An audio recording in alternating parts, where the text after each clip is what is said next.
Kami hadirkan informasi lainnya untuk Anda pemirsa, seorang warga di Badung, Bali ini harus duduk di kursi pesakitan lantaran memelihara hewan yang dilindungi jenis landak Jawa. Inyoman Sukena pun pemirsa ini histeris mendengar dakwaan jaksa dengan ancaman maksimal 5 tahun penjara.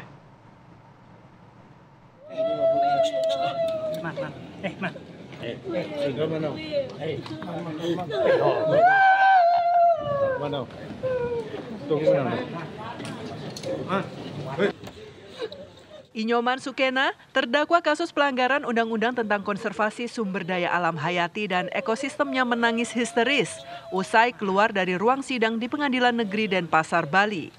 Bahkan terdakwa harus dipapah oleh petugas menuju ruang tahanan usai menjalani sidang pertamanya.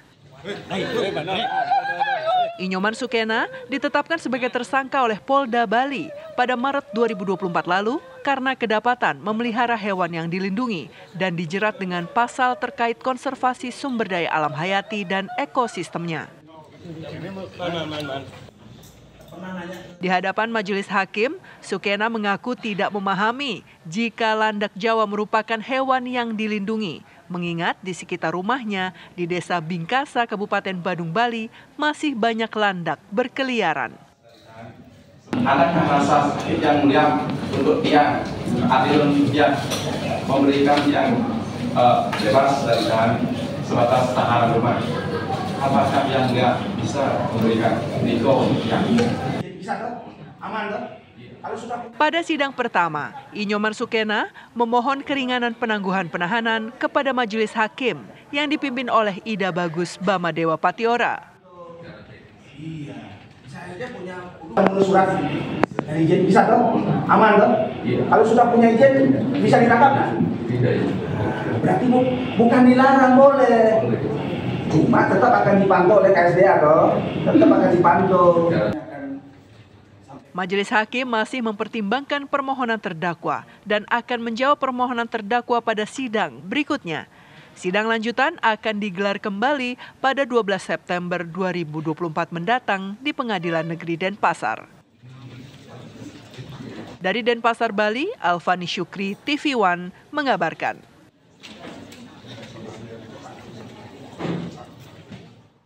Pemirsa, untuk mengetahui bagaimana kronologis dan juga ceritanya, saat ini kita sudah terhubung dengan Kejari Badung, Bali, yakni Bapak Sutrisdo Parki Utopo.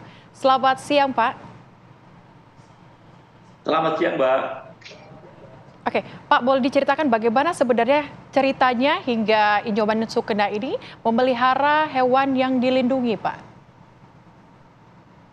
Baik, terima kasih, Mbak.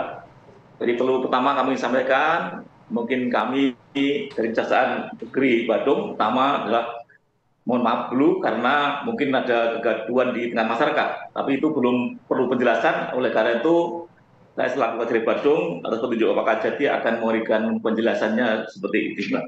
Baik, bahwa Kejaksaan Negeri Badung ini menerima Kejaksaan Tinggi Papua, Kejaksaan Tinggi Bali menerima berkas perkara dari Polda Bali, ya, atas nama terdakwa Inyoman Sukena, ya. Nah, ini diteliti oleh jaksa peneliti telah memenuhi syarat formil dan material sehingga perkara dinyatakan B21 dan dari situ maka perkara dilimpahkan ke pengadilan, begitu ya. Nah, ini kejadiannya adalah pada tanggal 4 Maret 2024 ini. Yang bersangkutan ditangkap oleh penyidik dari Polda Bali bahwa memelihara 4 ekor landak Jawa, begitu ya. Jadi kami dari jaksa pertama setelah meneliti dari formil material berkas perkara maka telah terpenuhi dan sehingga perkara itu dilimpahkan ke pengadilan. Nah, kemudian terhadap penanganan perkara itu memang jaksa hanya melihat dari berkas perkara. Kemudian kemarin sidang hari Kamis di persidangan, disitulah jaksa menggali alat-alat bukti yang sudah ada, begitu.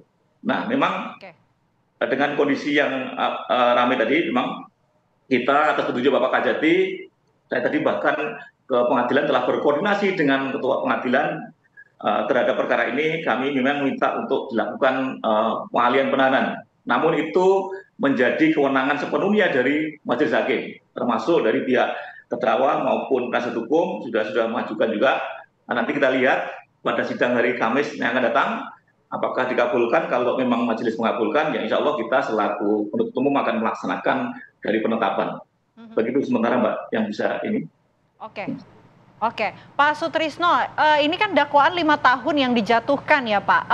Adakah pertimbangan lain mungkin mendengar alasan dari Inyoman ini, apalagi juga Inyoman ini kan merawat begitu Pak dari landak Jawa ini? Oke, baik. Nah ini informasi yang berseliweran, nah itu menjadi ketidakpastian, itu perlu kami tegaskan. Ini sekaligus saya di sini meluruskan ya. Jadi perkara itu dikenakan pasal 21 ayat 2 Undang-Undang Nomor 5 Tahun 1990 tentang konservasi sumber daya alam dan hayati dan beserta ekosistemnya.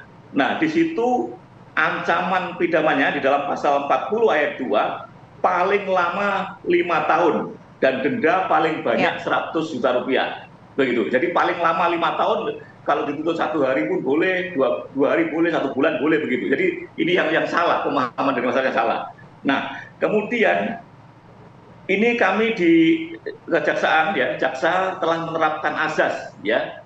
Ya ini di mana si terdakwa ini melakukan tindak pidananya pada 4 Maret 2024. Nah, sedangkan ini terjadi perubahan perundang-undangan, yakni Undang-Undang Nomor 15 Tahun 2000 tadi, Undang-Undang Nomor 5 Tahun 1990 tadi telah diubah dengan Undang-Undang Nomor 32 Tahun 2024. Ya, ada perubahan di dalam undang-undang bahwa azasnya manakala ada perubahan terhadap peraturan perundang-undangan, maka dikenakan aturan yang paling meringankan atau paling menguntungkan bagi si terdakwa. Nah, itu penuntut umum telah menerapkannya begitu.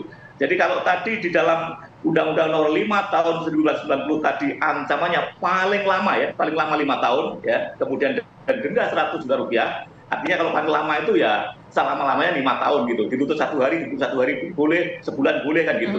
Nah, ini di dalam undang-undang yang baru nomor 32 tahun 2024 yang mulai berlaku tahun tanggal 7 Agustus 2024. Ini mau diingat, untuk masyarakat juga mau diingat ya, di dalam pasal 40 huruf A-nya itu ancamannya lebih tinggi, paling singkat 3 tahun gitu. Jadi kalau nanti ada seseorang yang memelihara ya itu entah itu landak, entah itu ya burung jarak Bali, entah itu yang semua yang dilindungi ya, entah itu merak dan lain-lain sebagainya, itu bisa gitu, bisa dikenakan paling singkat 3 tahun dan paling lama 15 tahun. Justru dengan undang-undang yang baru ancamannya paling tinggi gitu. Nah, gitu. Dan denda kategori 4 dan kategori 7. Begitu. Nah, ini jaksa sudah menerapkan, kita sudah menggunakan azas yang paling menguntungkan bagi si pelaku terdakwa, yaitu kita kenakan Undang-Undang Nomor 5 Tahun 1990 tadi, begitu. Itu yang kita terapkan. Nah, kemudian langkah-langkahnya itu tadi. Jadi pertama saya jelaskan bahwa jaksa peneliti secara formil material alat bukti lengkap sehingga dilimpahkan. Ya.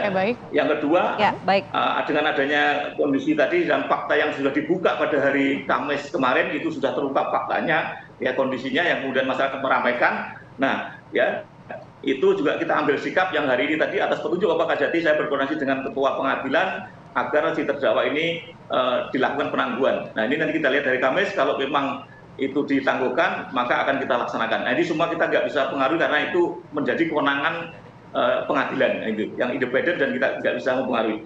Nah, kemudian yang ketiga, kejaksaan telah menerapkan ya asas hukum pidana ya, kita menerapkan ketentuan yang paling menguntungkan bagi terdakwa, itu yang keempat. Nah, kemudian yang kelima lagi yang kita lakukan, kita juga berupaya di kejaksaan ini primadonanya adalah restoratif justice, yaitu peraturan jaksa agung nomor 15 tahun 2000. Nah, ini kemarin belum bisa kita terapkan, kita masih berkoordinasi karena apa? Kenapa kok ini tidak bisa di RJ di kejaksaan kan belum ya artinya. Kenapa? Ternyata ini kalau tidak RJ yang sesuai aturan kita yang ada itu ada korbannya kan itu ya. Kalau korbannya misalkan penganiayaan, kemudian sudah saling memaafkan, kemudian ada santunan, maka itu bisa di RJ. Nah, ini ketentuan di dalam undang-undang ini yang dirugikan adalah negaranya kan itu. Ya, Nah itu belum diatur, mudah-mudahan dengan kejadian ini nantinya pimpinan juga akan memberikan kebijakan, ini hal baru, juga terobosan baru yang muncul dari Badung, dari kejadian ini muncul hikmah positif bahwa itu akan menjadi bahan pertimbangan untuk RJ, begitu. Dan sekali lagi yang berikutnya, yang terakhir saya sampaikan, insya Allah Kejaksaan Negeri Badung, pimpinan kita baik Bapak Kajati, Bapak Jambidum juga merespon, kemudian Bapak Jaksa Agung juga merespon ini. Insya Allah kita akan menerapkan tuntutan itu yang berkeadilan, yang menggunakan hati nurani. Insya Allah akan kita lakukan. Demikian. Oke, Pak Sutrisno, kalau misalnya kita lihat saat ini memang akan dilakukan penegakan keadilan seadil-adilnya nantinya ya Pak ya, melihat juga bagaimana nantinya Inyoman Sukena ini merawat hewan peliharaan, maksudnya hewan yang dilindungi tersebut. Terima kasih Pak Sutrisno hari ini sudah bergabung bersama kami di Apa Kabar Indonesia Siang. Sehat selalu Pak. Ya pemirsa, kami jeda terlebih dahulu. Usai jeda kami masih akan kembali dengan menghadirkan beragam informasi menarik lainnya untuk Anda sesaat lagi.